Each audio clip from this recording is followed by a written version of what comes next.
This week on Full Throttle TV. We hang out with top fueler Brandon Bernstein. When the countdown starts, you know, these last races, that's when you need to turn it on. Kick it with funny car driver Cruz Pedregon. You know, if we do our thing, you know, we like our chances. We don't shy away from a little competition. And take a trip to the 90s in a grungy edition of Rockin' with Ron. This song comes on that completely blew me away. I pulled over and started playing air drums and air guitar. The DJ played it 3 times in a row. That's all ahead on this U.S. Nationals edition of Full Throttle TV.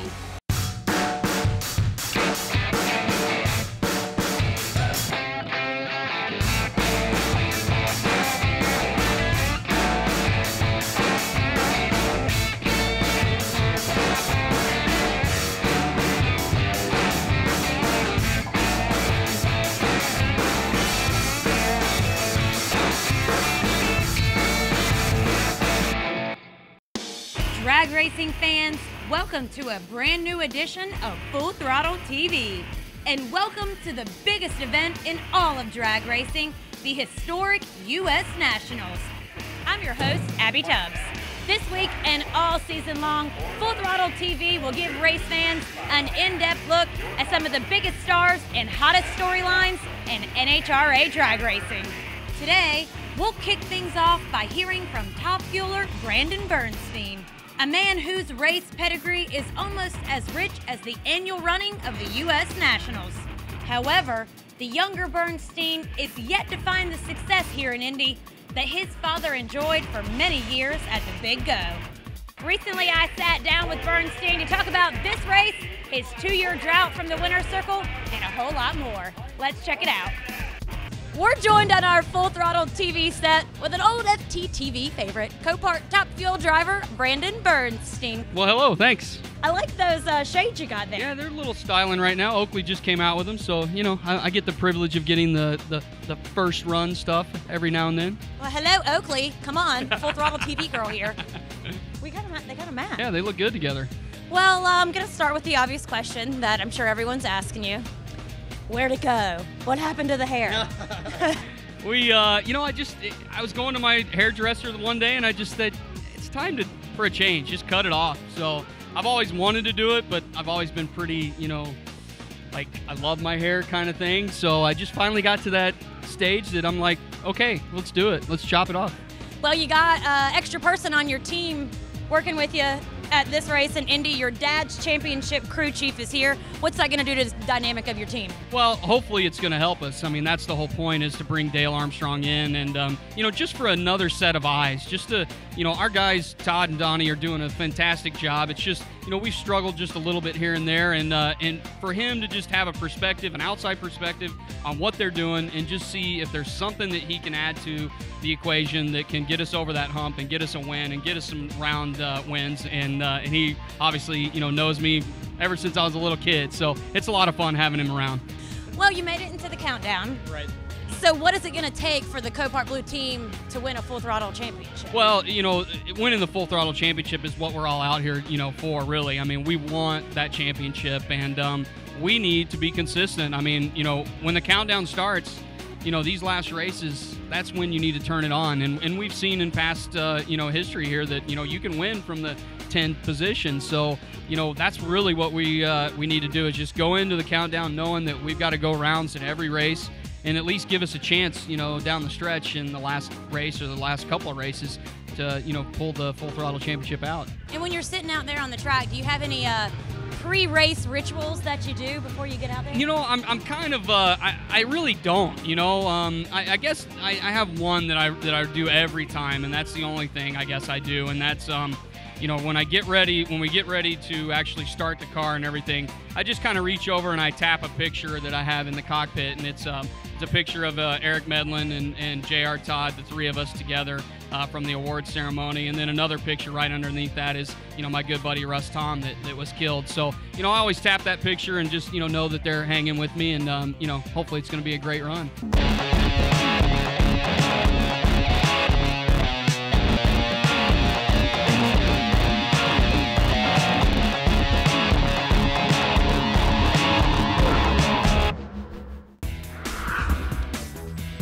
This week on Full Throttle TV, I get to pick my top 5 favorite drivers. When it comes to drag racing, it's pretty tough, but you know, the number one guy for me is very easy. We're talking about the legend, the swamp rat from Florida, Big Daddy Don Garlits. Forget about the fact that he's won Indy 8 times. My favorite stat about Don Garlits, he won 30% of the races he ever competed at in his great Top Fuel career. He is one of the main reasons why I love the sport of drag racing. Number 2 on my list, the great pro stock racer from Indiana, Bob Glidden.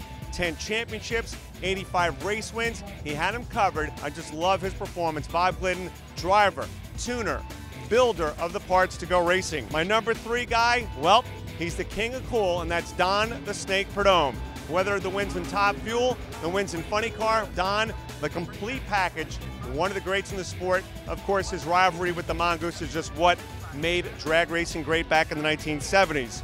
Number 4 on my list, the professor of pro stock, Warren Johnson. You know, I have a sweet spot for Warren Johnson. He builds the parts, he tunes the race car, he's driven well over the years, he's got the most wins in the class, and of course, he's won the championship 6 times. And then, number 5 on my list, this is a real sentimental favorite because when I was a kid, going to Englishtown back in the 1970s with my dad, and the guy that I loved was Jungle Jim Lieberman. Of course, the wheel stand in 1974, his only race win at the 75 Summer Nationals. And then there's Jungle Pam, one of my favorite ladies back when I was growing up. She was the Pam Anderson of my generation. But ultimately, my favorite drag racer is a guy named Frank Manzo. He races in Top Alcohol Funny Car. He's won 14 championships. He's got the most Wallies of all time. I hope you enjoyed my list. Don't forget Full Throttle TV. I can give you some more stats. We love stats in the sport of drag racing. Stay tuned. Still ahead, we hang with Funny Car driver Cruz Pedregon. You got to be in it to win it, so we're feeling really good about it. Racer Cruz Pedregon won the Funny Car title in 2008. However, the past 2 seasons, Cruz has missed the countdown to 10 altogether. But now in 2011, he's back better than ever in the countdown and chasing down the favorites for the Full Throttle Championship. Recently, I sat down with Cruz to discuss his quest for a title and a whole lot more. Let's check it out. We are joined on our Full Throttle TV set with Funny Car driver Cruz Pedregon. Cruz, thanks so much for joining us at the US Nats. Great to be here. Great event, big event, and we're number 1 so far. So far so good. Well, you've made it into the countdown, and the Funny Car class is really competitive. So do you feel like that's an accomplishment in itself? Oh, it absolutely is. Especially you're talking to a guy that missed it the last 2 years in a row. So to make it after our championship season to 2008, to miss it twice in a row, 09 and 10, and to make it in 11 is, it's, you know, you got to be in it to win it. So we're feeling really good about it. Well, you were one of the first Funny Car champions under the new countdown structure. So is it safe to say that you like the structure? Yeah, I love the structure. I think it's like much like the NFL playoffs. You know, you have the regular season, which you have to be good to be in the playoffs, and then if you get hot in the playoffs, you can win it all. So I love the format. Right now, you are the highest non-DSR or JFR Funny Car driver in the standings. So how are you gonna push through and take home the Full Throttle Championship? Well, we're just going to keep doing what we're doing. You know, the competition has always been tough. There's no question that those cars you mentioned are good, but that's what makes us wake up in the morning and get a little extra pep in our step because they have all the resources and teammates and a bunch of crew chiefs, and we have our people. So, you know, if we do our thing, you know, we like our chances. We don't shy away from a little competition. Your brother Tony is also a Funny Car driver. Do you have a little sibling rivalry? Oh yeah, there's always been competition between Tony and myself, and you know, unfortunately, Tony's going through a little growing pains with his team. He's not in the top 10, but he's still a formidable opponent, man. Anytime you can win a couple of championships like Tony's done and 40-some victories, no matter what, he's going to be a thorn in our side. But you know, hopefully Tony can help us knock a few of the other guys off, and we can bring it home again.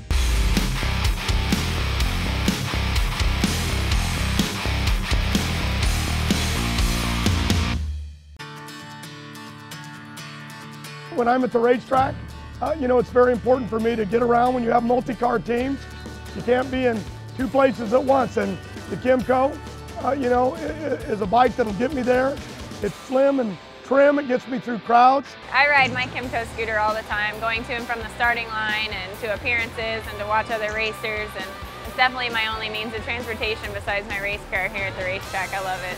We'll use it to pick me up from the finish line, so we use it as a pit bike. We use it also to go get fuel or gas and to push me around.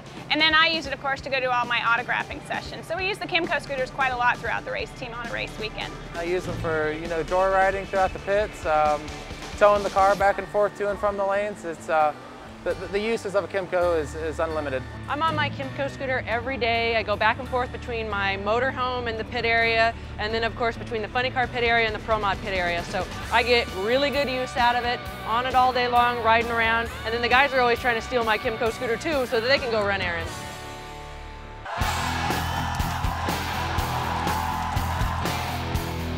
My first concert was Trapped. It was actually in downtown Hollywood. I forgot what venue it was, but we just all went down there, a whole bunch of buddies of mine, and just had a good time. I mean, it was a concert you'll never forget. It was a Guy and Jodeci concert, and I mean, it was pretty cool. It was an R&B concert, and it was a lot of fun. And then Boyz II Men made a guest appearance and made a song too, so that was a pretty hot concert. My first rock concert, I guess that would have been Kiss. I was probably, 14, 15 years old.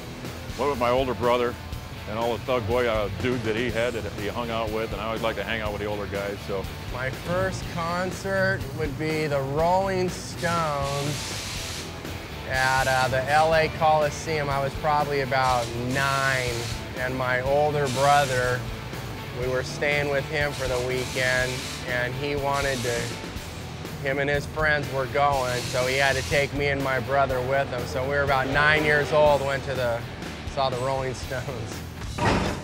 Still to come, we rock out and get grungy with Ron Capps. Hey everybody, it's another edition of Rockin' with Ron. Guess what? It's grunge time. Our own FTTV stat man Lewis Bloom recently caught up with pro stock motorcycle driver Matt Smith. Here at the U.S. Nationals in Indy, Matt's putting in overtime, working on both the bikes and the Pro Mod cars. LB, what you got? This week on Full Throttle TV, we're talking about pro stock motorcycle star Matt Smith. He won here in Indy in 2006. He won the championship in 2007. What's it like to come to the Big O? You've won here, you've won the championship. The countdown is underway. A lot of pressure. Yeah, there's a lot of pressure. We've done good here. I've had good success, 3 finals, 1 win, 2 runner-ups, and we're here this weekend doing triple duty on the bikes and doing double duty in the cars. How do you compare racing a pro stock motorcycle to racing a Pro Mod car? Is there anything that actually is similar? There's nothing similar about it, but it's fun. Driving the car is something new. I did it over guitar this winter. Frank Manzo taught me how to drive, and now I got the best teacher out here in the nitro stuff from my dad, so we're going to be good. I think once we get down the track, we'll be a player. Well, since I'm the stat guy, I know the stats, and Matt Smith actually is the quickest man ever to the 8th mile in a race car with doors. Gary Selzy, the quickest ever with the dragster.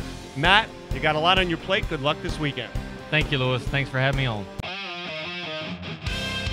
Woo! You're rocking with Ron. Hey everybody, it's another edition of Rockin' with Ron. Guess what? It's grunge time. It's the early 90s. Mike Tyson was heavyweight champion of the world. Bill Clinton's the president. Michael Jordan is beginning to show us why he's the best basketball player in the world. But we're talking rock and roll and grunge rock. Now you can't talk about grunge without talking about Nirvana. Now I remember the first time I heard Smells Like Teen Spirit, their first album. I'm driving home from work, I'm going to college. This song comes on that completely blew me away. I pulled over and started playing air drums and air guitar. The DJ played it 3 times in a row with no interruptions. That's how good that song was. And soon we found out how good Nirvana was. So even today, you go back and put on any of those albums and you want to get your blood pumping, Nirvana's the band.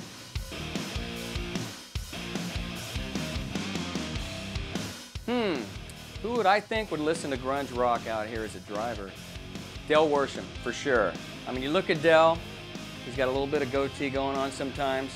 He doesn't look like he's really put together that well, but he looks like he's edgy. Just looks like that kind of guy that could be rocking out to Nirvana or Soundgarden.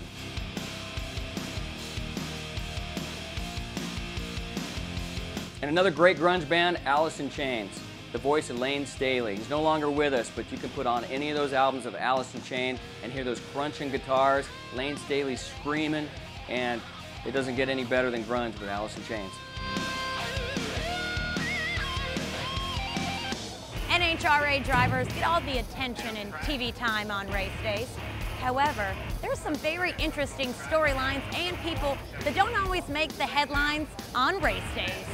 Well, now thanks to moi and Full Throttle TV, you get a chance to meet some of these very different NHRA people. There are some things that you don't see too often out here at the track, is lady crew members. There are some lady drivers, but there's not too many girls that are working on the crew, but Marla does. She works with Jeff Feren's team, and I have to know, I mean, I'm a pretty girly girl. You look kind of like a girly girl, so how did you get started doing this? Well, I am a girly girl still. I used to be like a cheerleader and into interior design and forensic science, and I had a friend take me out to the racetrack and introduce me to it. And he took me to my first national event, and I remember where I was sitting in the stands, and I decided I'm gonna do this for the rest of my life. So I just started networking, found a school that specialized in it, went to it, and this is where I ended up. And so what's your favorite thing to do out on the cars? The clutch, because it's very challenging. So I'm trying to train to be a clutch assistant, get my hands back in the back there where all the guys are standing, but I want to be in the back doing the clutch. Does it get hard out here all day in the heat and working every day? It does, especially this weekend here in Indy. It's been about 100 degrees both days so far, but these 16-hour days can get pretty tough. If you're passionate about it, then you're never working a day in your life. Well, you're doing a great job on it. Everyone come by Jeff Feren's pit and say hi to Marla. Thank you. You see this guy all the time out here at the track taking pictures of all the big stars. Mark, how did you get started doing all this? My father, he's been doing it since the 70s, so I grew up out here at the racetrack shooting, and I've been around here all my life. So who do you pick and choose exactly who you want to shoot out here? Because I see drivers, I see pit guys, I don't even know who all. I have certain clients that I shoot for, but then a lot of times I try and shoot everybody that I can out here. You never know when somebody's going to do something amazing, and it's just a matter of trying to shoot as many people as I possibly can. And why do you have two cameras right here? I've got different lenses on them, one's for shooting wide, one's for shooting stuff further away. It gives you a different perspective in your photos. There is one person who I haven't seen you take a picture of. Oh yeah, we got it. All right, now we're done. Get back to work, Mark. You know, you see a lot of people out here at the track, but you don't really see a whole lot of dogs. But Daisy is a star in herself. And how long has she been coming out here? Been coming out for 5 years in a row. Now, I noticed too that she's riding around in her Kimco scooter sometimes with you, so she doesn't have a problem doing that? Oh, no problem at all. This dog's good to go. And I know that Daisy can do some pretty crazy tricks, and I think you're going to show her some of those, right? Yeah, we'll see if she can do a couple tricks for us. Okay, let's see what we can do. What's our first trick? We're going to jump through this blower belt right here. All right, so what else can Daisy do? Anytime I say John Force's name, she's ready to chew him up. Okay, Come on, so let's get a let's piece of see. that hound dog. Hey, let's jump Force. Let's jump Force. Jump Force. So she barks whenever you say John Force. Yeah. I'm sure he would appreciate that. Yeah, well, not that she doesn't like him. She doesn't really know him, but the fans like it. It's a fun thing to do. Guys, you got to come by at Jim Dunn Racing's pit and see Daisy. Stick around because there's even more Full Throttle TV excitement still to come. They consistently give me the bike and I consistently ride it, and we go down the racetrack each and every time during qualifying, and we do it fast and we do it good every time. Then I think the wins will come on elimination day, and we'll be up there battling for it. Pro stock motorcycle driver Karen Stouffer finds herself sitting pretty in a countdown to a championship and is looking as if she will be a real player down the stretch as the pro stock motorcycle class crowns a new champion in 2011. Recently, I sat down with Stouffer to talk about this and a whole lot more. Let's check it out. I am joined today on our Full Throttle TV set with Geico Pro Stock motorcycle driver Karen Stouffer. Karen, thanks so much for joining us. Hey Abby, nice to be here, and thanks for having me.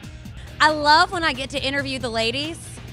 A, because they're awesome because we're girls, but B, I like to find out how in the world did you get started doing this? I actually got started by my boyfriend/husband now, and crew chief, the guy who wears many hats. But yeah, I was his crew chief for a while. He's a motorhead, and he was in the points chase, and his vehicle broke, wanted to maintain the point status, so he brought out a motorcycle to continue with the points, and he rode that. And then one day he said, why don't you try it? And here we are.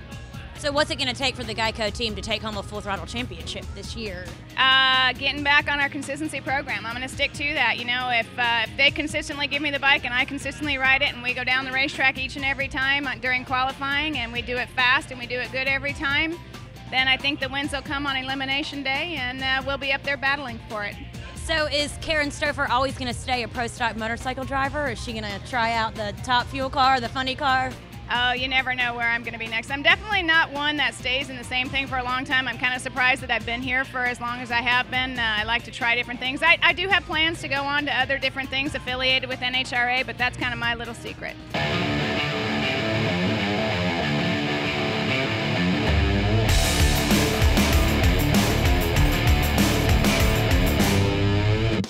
Top fueler Chris Karamessini has been drag racing since before many of us were even born. However, most of his fellow drivers don't even know how to spell his name. Do you? Chris Karamessini's, okay. K-A-R-I-M-I-S-E-N-E-S. Karamessini's. I'm an Italian, I'm not quite Greek, but let's try it. K-A-R-A-M-E-S-N-E-S.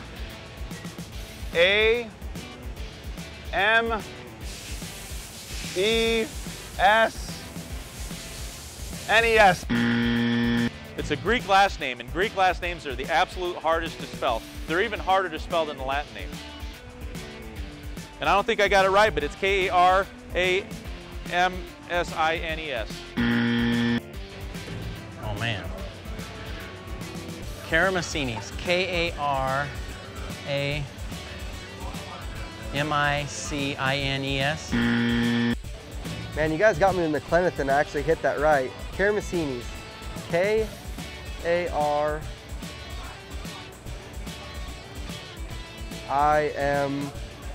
man, I don't know. Sorry, Chris, I really don't know. K-A-R-M-E-I, no, K-A-R-M-E-N, I don't know, Don. It starts with a K. That's all you need to know. It's the Golden Greek.